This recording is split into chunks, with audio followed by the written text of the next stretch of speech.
Há algum tempo, um amigo e eu passeávamos pela rua Oxford, em Londres, quando vimos uma atriz ou modelo embarcando numa limusine com motorista, enquanto se juntava uma pequena multidão para olhar. Diversos fotógrafos imploraram à mulher que saísse do veículo, a fim de que pudessem tirar fotografias melhores. Quando ela concordou, eles começaram a gritar: "Abra mais o decote! As fotografias não serão publicadas se não fizer isso." Em nossos dias, todas as áreas da vida estão invadidas por essa flama imoral, que não poupa pessoa alguma. Em muitas de nossas publicações e na maior parte dos meios de divertimento, o destaque maior é conferido à atração do sexo. Até eclesiásticos, não tendo conseguido identificar a causa ou dar um remédio para essa doença do homem, estão falando numa nova moralidade, que se ajuste à época. Mas essa chamada nova moralidade nada mais é do que a antiga imoralidade atualizada. As indicações de desintegração moral em nossa sociedade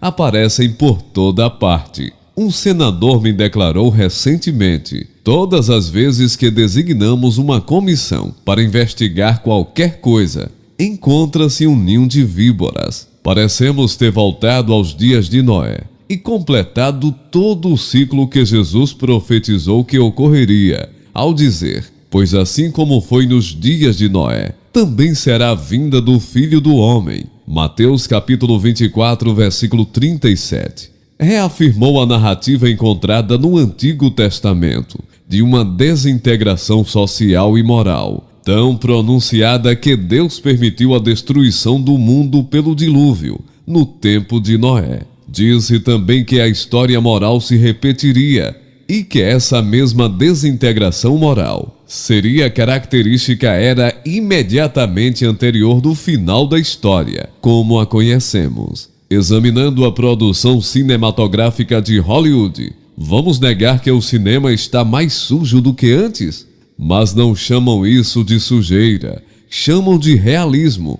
Por que deixamos que nos enganem? Por que concordamos com a expressão de sabedoria quando nos dizem que a sujeira é apenas uma forma artística mais audaciosa, que a licenciosidade constitui realmente uma forma de comentário social? Diante dessa pornografia legalizada, a consciência dos Estados Unidos parece atingida pela parafina. Mais sério do que nossa impostura na arte, na literatura ou nos filmes cinematográficos, é o colapso de nossos padrões morais e o embotamento de nossa capacidade, como nação, de demonstrar justa indignação. Parecemos insensíveis às grosserias do palco, à glorificação do burlesco, ao afundamento dos nossos menores na violência, cinismo e sadismo, que entram através da televisão em nossas salas de estar e até na creche.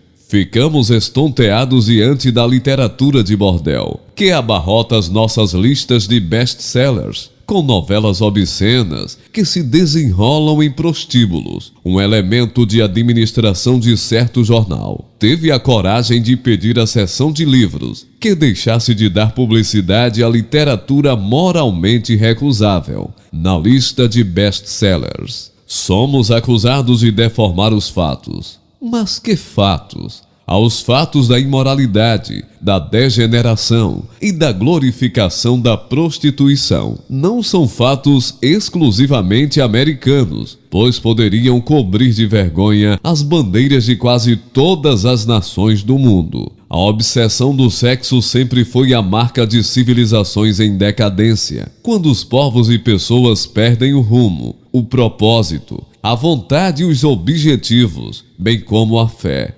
Lançam-se como os antigos israelitas, na devassidão. Trata-se de forma de diversão que não requer pensamento, caráter ou freio. A sociedade ocidental está tão obcecada pelo sexo que este emana por todos os poros da vida nacional. Em tempos idos, os romancistas apresentavam sutilmente o sexo nos seus enredos. O sexo ocupa por toda a parte, a capa das publicações. A questão nesse caso está em sabermos se a liberdade de palavra e de imprensa implica a liberdade de corromper as mentes humanas por meio dos recursos de comunicação em massa, incitando assim todas as formas de perversão e imoralidade sexual. Em nossas cidades dispomos de leis que proíbem a existência de esgotos e fossas sanitárias ao ar livre, descobertos. Por que não há leis que proíbam a pornografia e a obscenidade? Muitos homens heróicos já tentaram fazer alguma coisa a esse respeito,